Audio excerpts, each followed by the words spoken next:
De conferencias, hoy es un gusto para mí presentarles para esta primera sesión del día a Guillermo Sienra.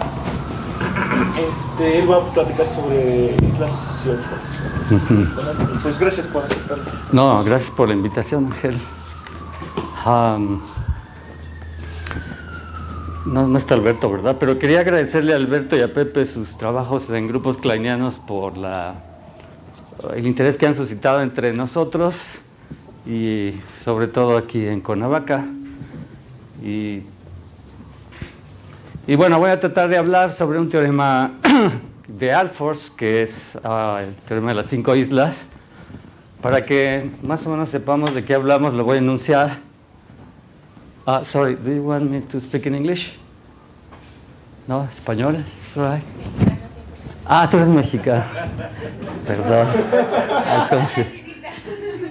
So sorry. Ahí viene atrás. Sí. Okay, I'm going to write down the theorem.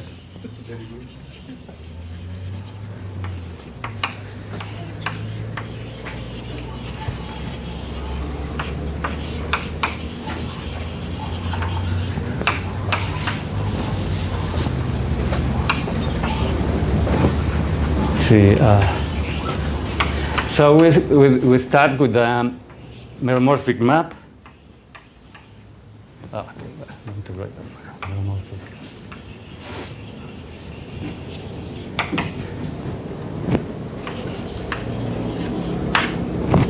So choose any meromorphic map and D1 to D5, 5 regions. Simply connected.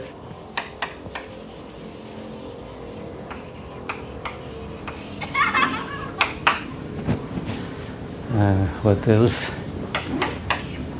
Disjoint.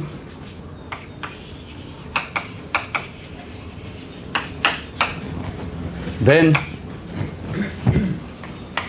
so you choose these regions in the target, and then there exists a domain D in the source, such that F restrict to D maps homeomorphically. It means 1-to-1 onto one of those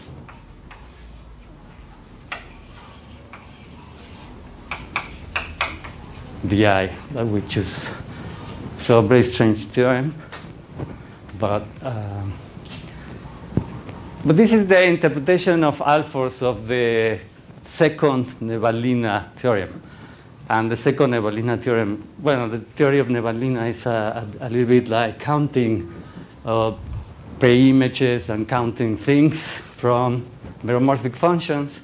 And this is like this is a very geometric interpretation. And so I tried to understand the proof of Alfors, and I couldn't get what it was going on. So I decided to work by myself some ideas. That is what I want to talk to you. Because, it's really the Alfors proof of this theorem needs to be rescued. But I couldn't get what it was the idea. So I prefer to reconstruct my own proof. But let me tell you that this theorem is very important in complex dynamics of transcendental maps because it has a lot of consequences. So it's because it is interesting for us. So that's why I'm going to try to give a proof. Can you specify the meromorphic map? Yes, I'm going to say what is all this going around. So for us, if a meromorphic map means that you have is in the whole of the sphere or the plane. So the domain is C or C hat, and it goes to C or C hat as well. This can be crossed. So it's a map of this kind. It's solomorphic. Everywhere except for some singularities which is a discrete set of singularities.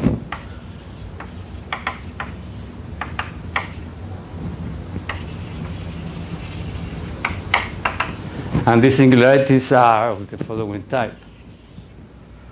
You can have a point which goes to another point, but the neighborhood is mapped several times onto the target. So it looks like C to the n locally. So, you know, a little curve here. If you push it back, pull back, then there will be n little curves.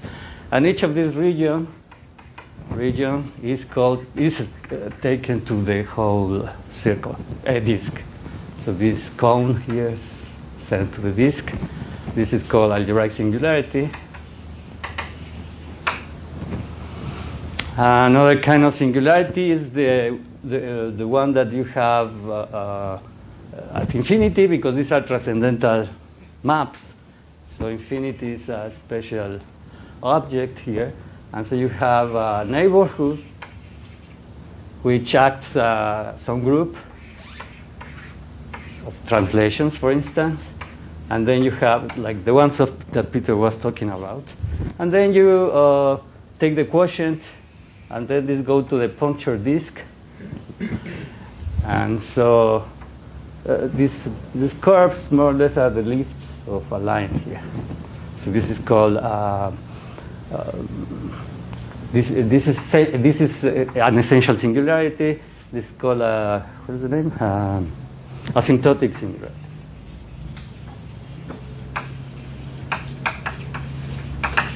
Because there is I already draw these curves, but in these cases you can have many curves going to the essential singularity, and so here there will be a curve. This is in the complex plane, inside the complex plane, or at infinity. As I am going to give some examples later. Sorry. Yes. Your map, which define it on C, F is defined on C on or C hat. Yes. I mean, this is the sphere. Oh. So it can be rational, entire, or non-entire.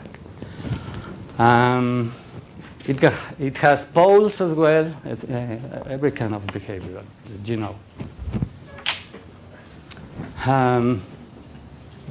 So. Holomorphic is the first point. Yeah. So it's outside of this singularity, the map behaves conformally. Okay, because you read holomorphic except the discrete set of singularity. Yeah, exactly. The first point is a holomorphic case. So conformal. Or what do you want? As usual, this is the usual.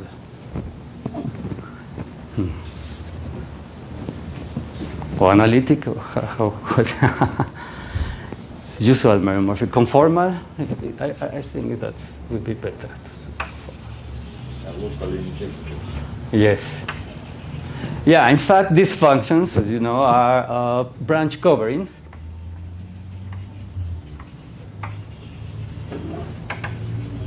And the branching set are the singularities. In the complement, you have small neighborhoods. You take a small neighborhood, you would have an inverse image, a lot of small neighborhoods, which are mapped conformally by the function. And if the map is rational, for instance, or a polynomial, then this set of curves is finite.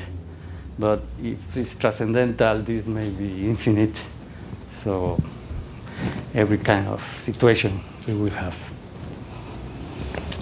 And so the problem is that these functions are branch coverings, and I will convert it, we will convert it to a covering by using the representation of orbifolds here. So I'm going to say how to do that. And first, let me just recall what is an orbifold briefly. Those objects that almost everyone has constructed here in the talks. And so those you can think as quotients of some Rn between a finite group acting on it. So it's locally, an orbifold is modeled here. So that's a definition of orbifolds. You can do it by charts and try that all the intersections, that everything behaves well. And so in our case, this situation is going to be modeled on C. So our orbifolds are going to be complex orbifolds of dimension 1 and modulus locally, as you can see, the action of a finite group of rotations, for instance, or in this case, a translation. And so this we are going to work with complex Riemannian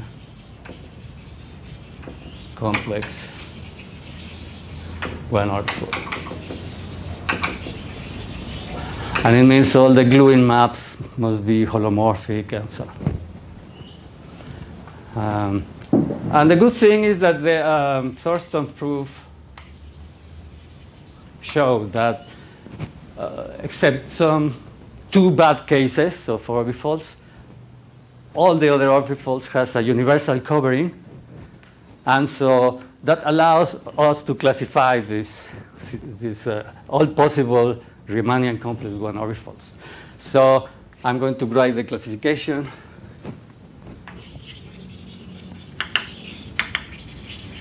Due to Thorstone.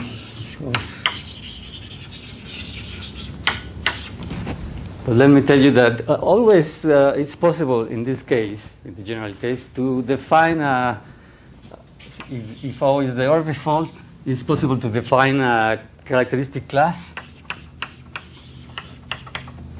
as the characteristic class of the base manifold that I'm going to denote with these bars. So this is the manifold supporting the orbifold. Minus this number, which is the degree of the group acting on a set. So these are the local degrees at each point, because this is the description. This is the description at each point. And so you take this number and you can get the Euler characteristic. Then in the classification comes for the 1-dimensional orbifolds as follows. You take either the characteristic class is bigger than 0 or equal to 0 or less than 0.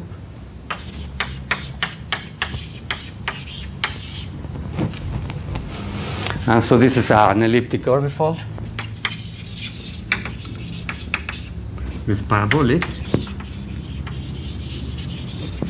This hyperbolic.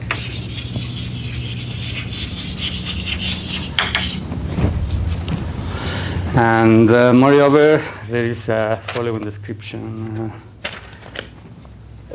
In the 1-dimensional case, you see you have a Riemann surface as a base of manifold of the orbifold. This is the base surface. So we can specify the orbifold by a surface and set of points, which are the orbifold points, which are numbers in the surface, which is called the signature.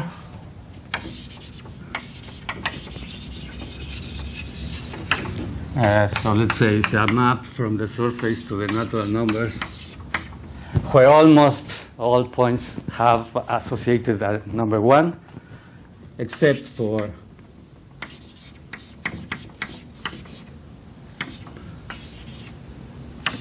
a discrete set.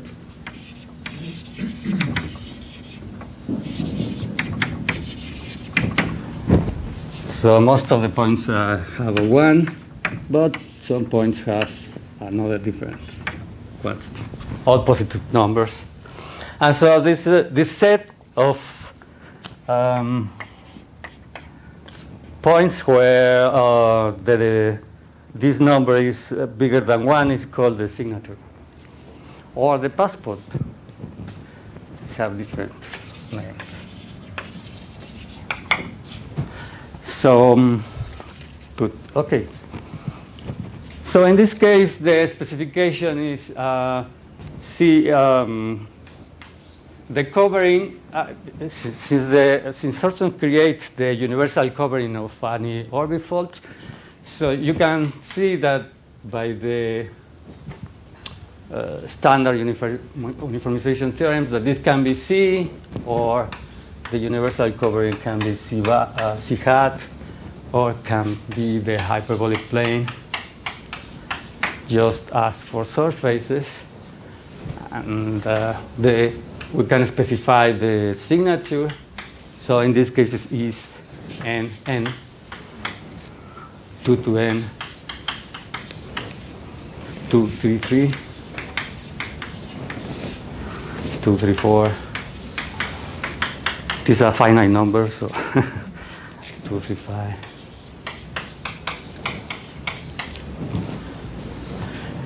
For the parabolic ones are n, infinity, 2, 2, 2, infinity, 2, 3, 6.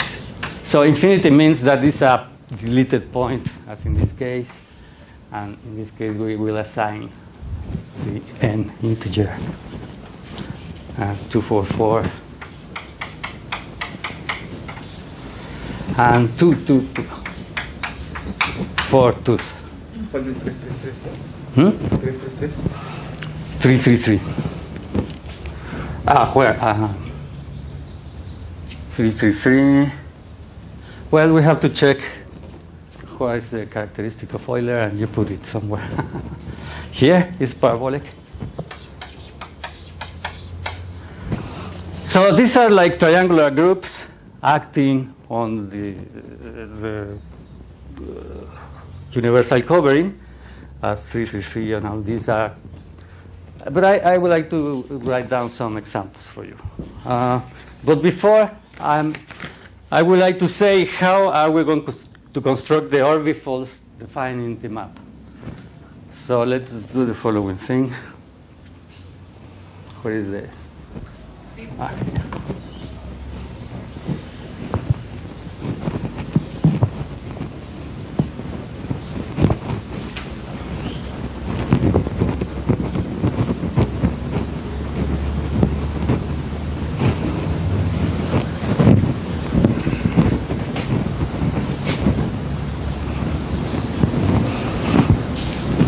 Yeah, it's very strange because I took this from Macmillan's list, and it doesn't appear 333 apparently. But yeah, it's parabolic. Okay, so so as I said before, if you have 1 point, I'm going to specify how to assign to a given meromorphic map the orbifolds. So suppose you have a critical point which goes to the critical value by locally a function of the type C to the n. So the idea is that we are going to have here 1 and here n. But if there are many points that can happen that goes to this one, suppose this is C to the 6. And so this goes like C to the 6, but this one can go like C squared, this one can go like C cubed, and this one can go like the identity. So this is not a critical point for the wave, although it lands in a critical value. So what are we going to assign here? So you see, you write down here as 3 because 3 multiplied by 2 that gives 6. So the idea is that the map in this way became a conformal map. How to say this? Because when you assign a number, it means that you, for instance, if you take c squared locally, so the map will map this to that. So at this point, the map is not conformal. But if you assign a branch, an orbifold structure, because to assign a number, it means you change the local structure of the object, in the sense that you send this to a point. If I write down 2 here, it means that I have a cone. In place of this flat disk, I have a cone, because we fold this like that, you see, and this is a cone, and it's not necessary to stretch this to bend. So it bends, and the map is locally conformal. So in this way, if we assign numbers in this way, we have a conformal map in place of a branch manifold, a branch covering. So our conformal map now becomes a conformal map.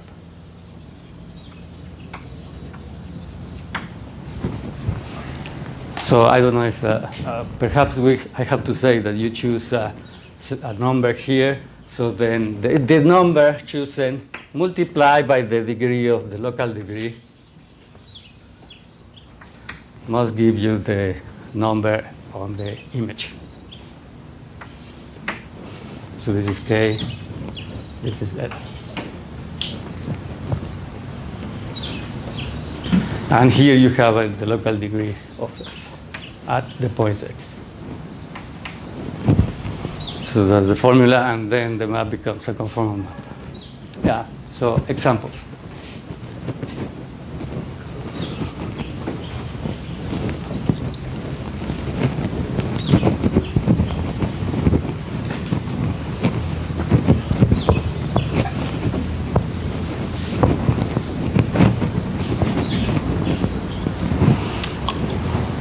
Oh, well, the first example is always F to the C equals C to the N, which acts on the sphere, sending by covering twice.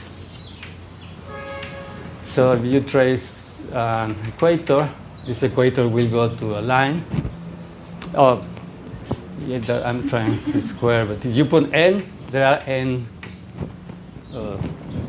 regions that are mapped to this one. And so we choose the N orbifold here, because this one and this one are more or less, the drawing is like that. So this flat piece is sent to the orbifold, which looks like more or less this shape with these cone points here. You think it geometrically will be that. Second example. For instance, exponential map.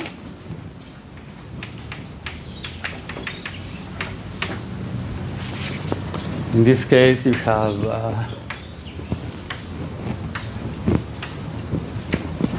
all these slices that goes to the complement of this line. And so the left-hand side it's a tract. So this is a tangent to infinity and goes to a circle here, except with this point, which is the asymptotic value. So this is C. The underlying manifold is C, and this point is infinity. So this is our notation for this manifold. For this one is C hat and N. So of course, this is the first example is elliptic. We are covering the sphere. This is in fact the universal covering of this manifold.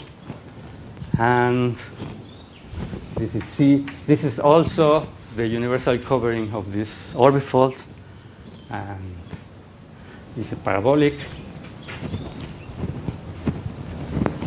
What else?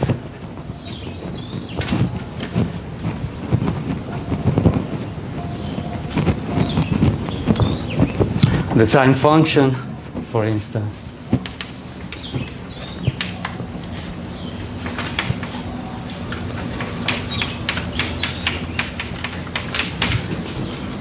You remember, it sends reals to the reals, and it has a critical points of order 2, as in pi to pi, etc., negatives. And those points goes to +1 and -1, and so locally it's like C squared, so you just write down 1s here and 2 here, 2 here. So this is C to 2.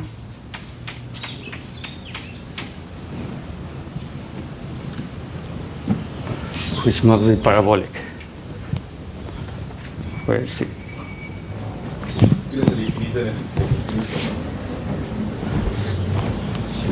Infinity to infinity, but yeah, but that's specified when I say this is C.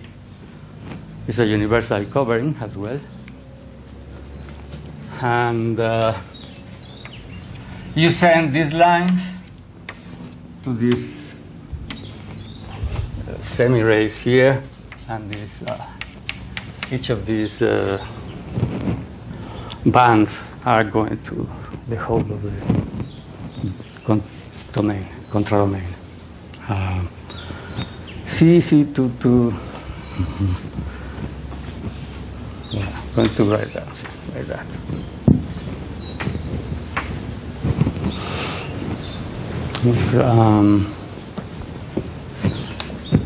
Other interesting examples are the Belgi maps.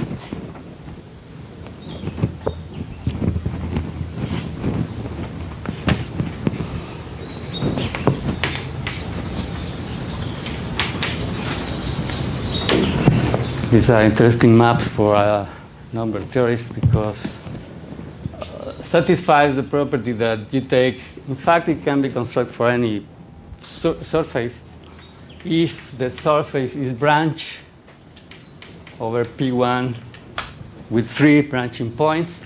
So this is an orbifold specified by the sphere and 3 points. Well, some ABC. Then that's a Belgi map. And so these are interesting because there is a theorem by Belgi that says that if S is a compact Riemann surface,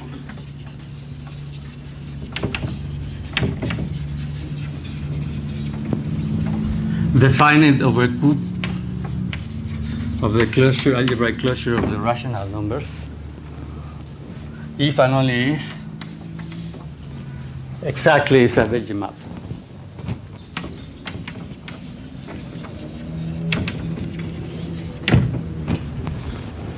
So when Grothendieck saw this result, he saw, well, it's a very powerful result explaining some of the number theory behavior, and it's, the Belgi proof is not so difficult, and so he was amazed by the result. And then he created this drawing, child's drawing designs, or how to call it, children designs, which on which the Galois group, the absolute Galois group acts. So it's very interesting because if you take a map from Q bar, so these are fields, And then you take the isomorphism of this field that fixes this field. And, well, people is interested in studying this one. This group, the absolute Galois group, acts on the Belgian designs of these maps. So I'm going to make an example because quite explain some things. And so, for instance, you choose a map like this. It's a polynomial map with 3 critical points. It goes from the sphere to the sphere. And let's say this is 0, 1, and infinity. And you draw a line here, an edge. And you look at the pre-image. So it would look like this.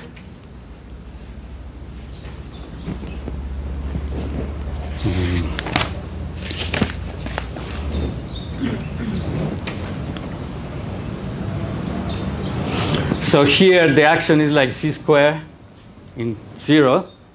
This is like c squared to 1. So I'm going to change color. Oops.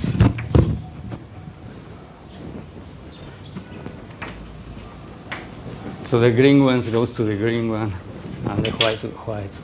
And this is like c squared. So you have to write. So these two goes to the same one here. So you have to write them 3, 2, 6, and this is 1 and 2. So this is like c squared. And so this is the sign associated to this Belgian map. And so this group acts on the designs, and this is a whole theory that Grothendieck discovered to study this group. And so it's very interesting. But for us, it's more interesting if we use this design, but also if we trace this. Let's say we add a line to infinity. So we have to add a line to infinity. We have this situation. And then you will see the leaves of the action. So this is a covering. And each of these regions of the plane goes to the whole of the image. And so you see that this is a 5 leaves covering. Of course, the map has degree 5, but you see how it's the topology of the action. Very well. So what has to do with the island theorem of Alfors? Well, if you think on our function, neuromorphic function, and you notice that O2 is a parabolic orbifold, then the answer is already here, because the worst that orbifold can be is this. Let me explain first the epsilon local situation.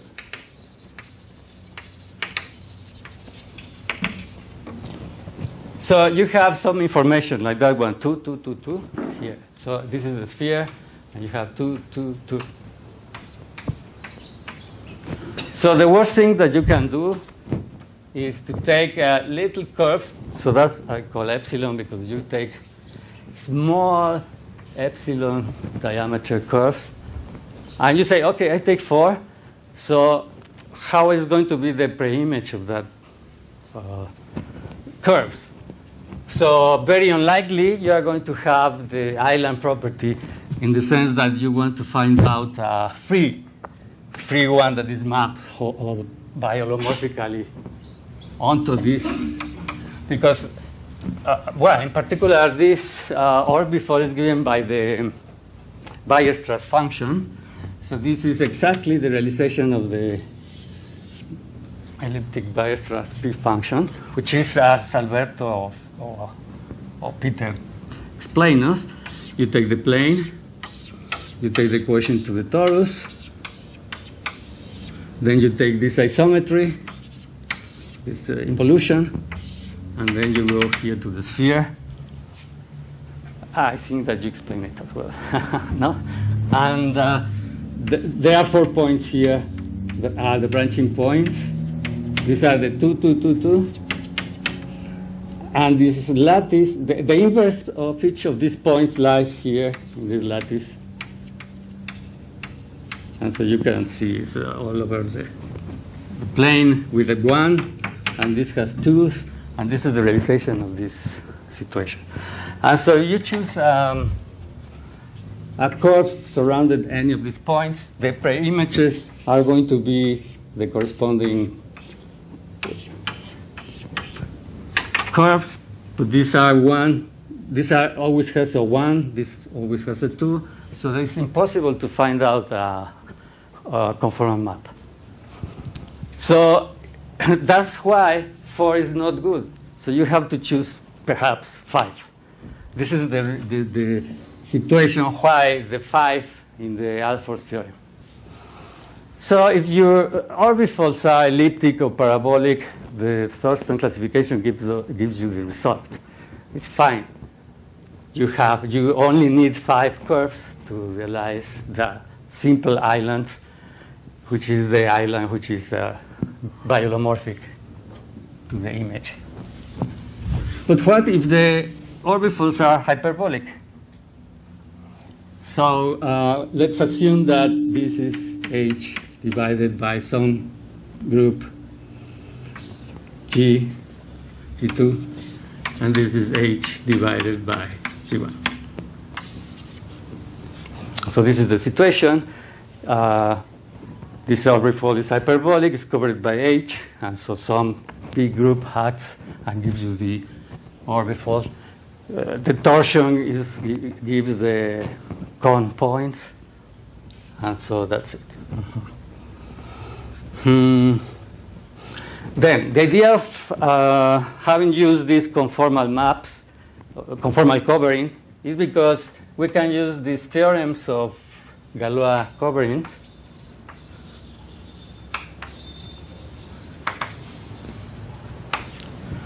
the fancy name of Galois theory of coverings. So that you find in many contexts, in many flavors and styles. But the one that we use is like the ones that we learn in topology, that is the following. You have an orbifold, and you have a covering map from the universal covering to the orbifold. Then there is a group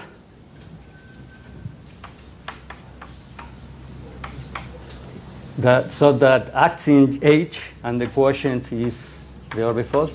But this gives a definition of what is the pi 1 of the orbifold. Is exactly this G. And moreover, so if you have G defining this, this orbifold, and you have a subgroup H, then H over H is an orbifold as well. And you have a sequence of coverings like this one, and then this one. So H is any subgroup. You can construct this sequence of these P and pi are coverings, orbifold coverings.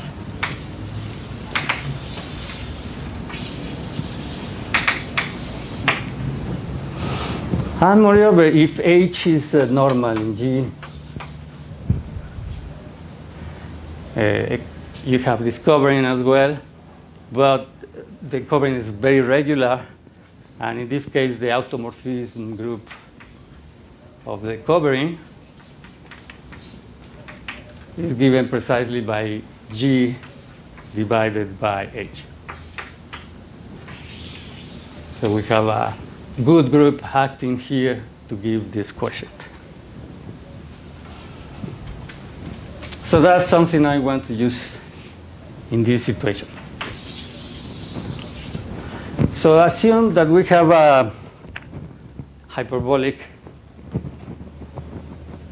orbifolds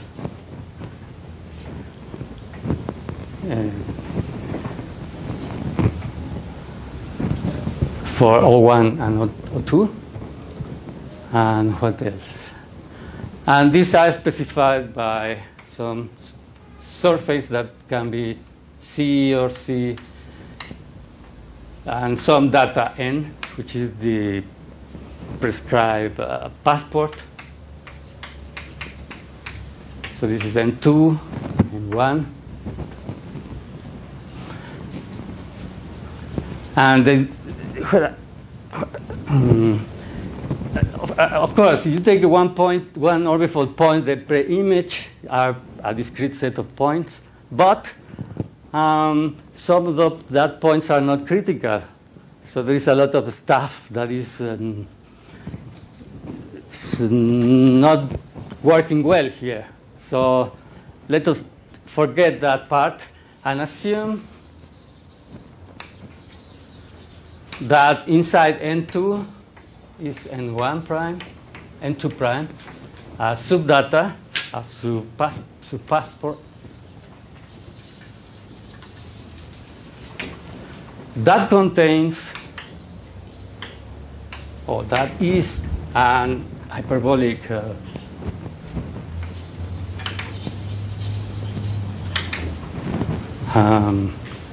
passport.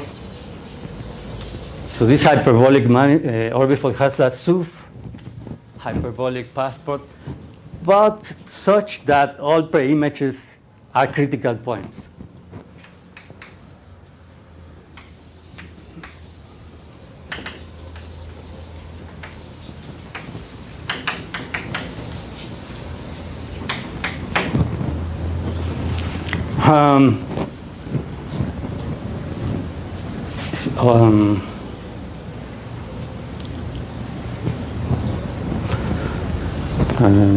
So in this case, the drawing is the following.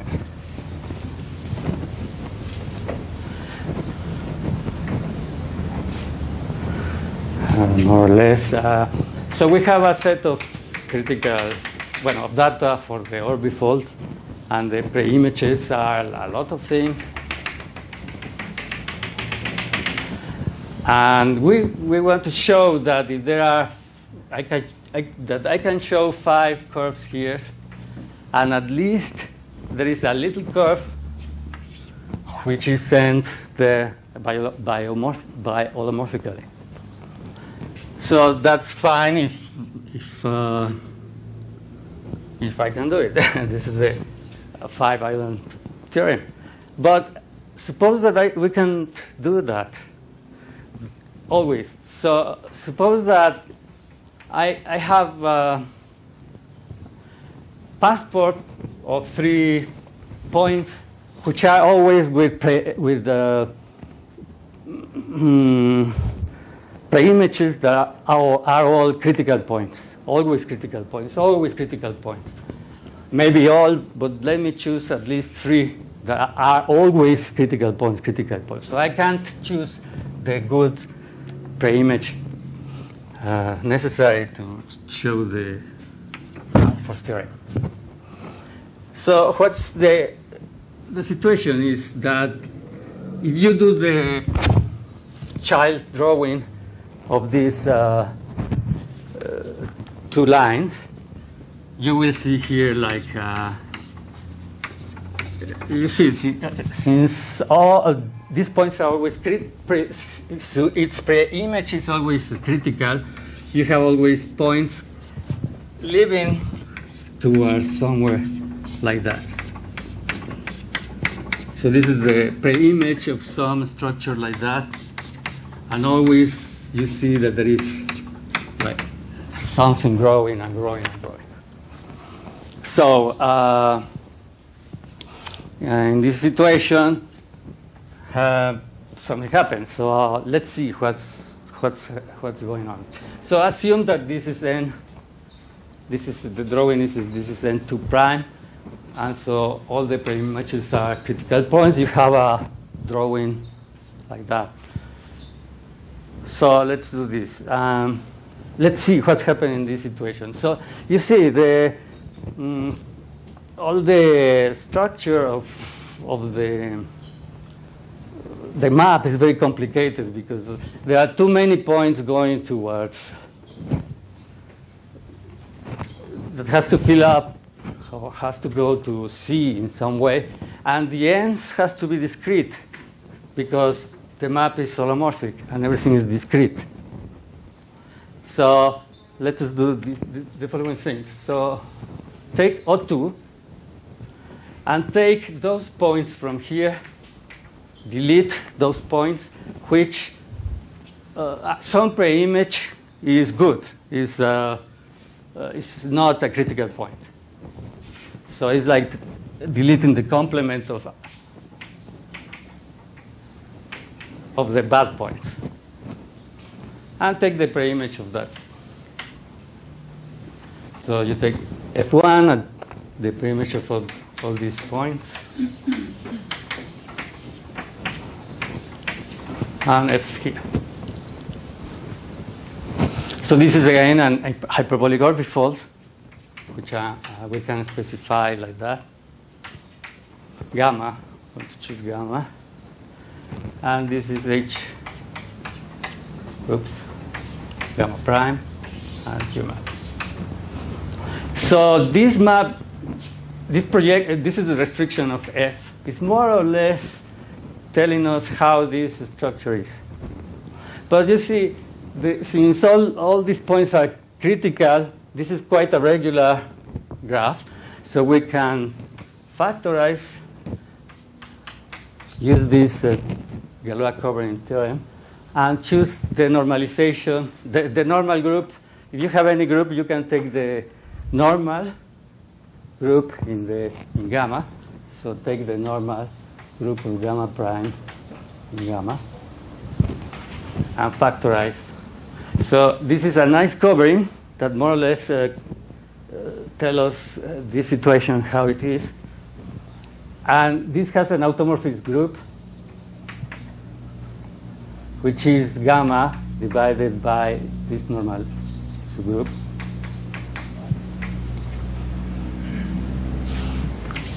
Which is, of course, an hyperbolic group acting on this orbifold.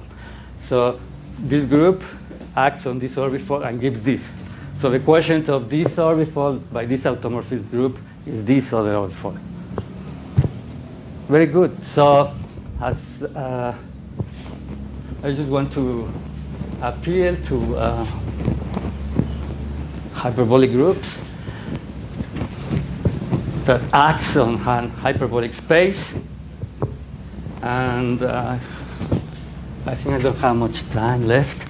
So I'm just going to say that this is a group that the boundary of this group is a theorem of Gromov and Milnor, that the boundary of this group is the boundary of the space where it acts.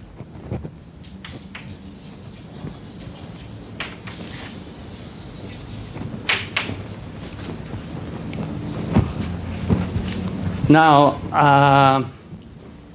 this group is a hyperbolic group.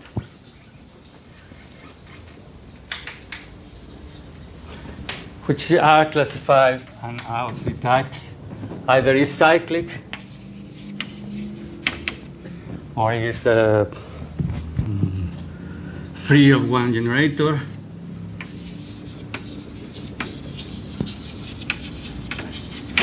In this case, the boundary of the group is empty. In this case, the boundary of the group are 2 points.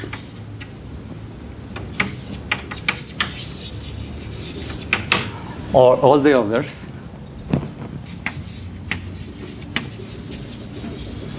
In that case, the boundary contains a Cantor set. So that implies that the orbifold H divided by the normalizer of the group gamma prime has a Cantor set included in the boundary. And so this one as well, because there is a projection here. And so this has as boundary Cantor set at least contained there. But as you see, this orbifold is discrete. The points that we took off, like these ones, is discrete because the function is meromorphic. And so we cannot have a subpath of hyperbolic type with 3 or more points. So it has to be free on one generator or cyclic. So the real problem is, or the situation is, in the hyperbolic case, when there appear 2 points which all their inverses are critical, or only 1 point and all the inverses are critical. So in the hyperbolic case, you can take 3 little curves and you are done. There is always another curve that goes conformally into one of those. So the local problem is solved, and the global problem is quite like this. And so not much problem, and so that's the idea of how to prove the Alfors Fire Island theorem. So, yes.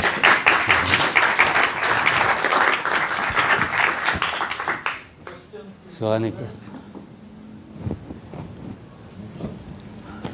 Okay.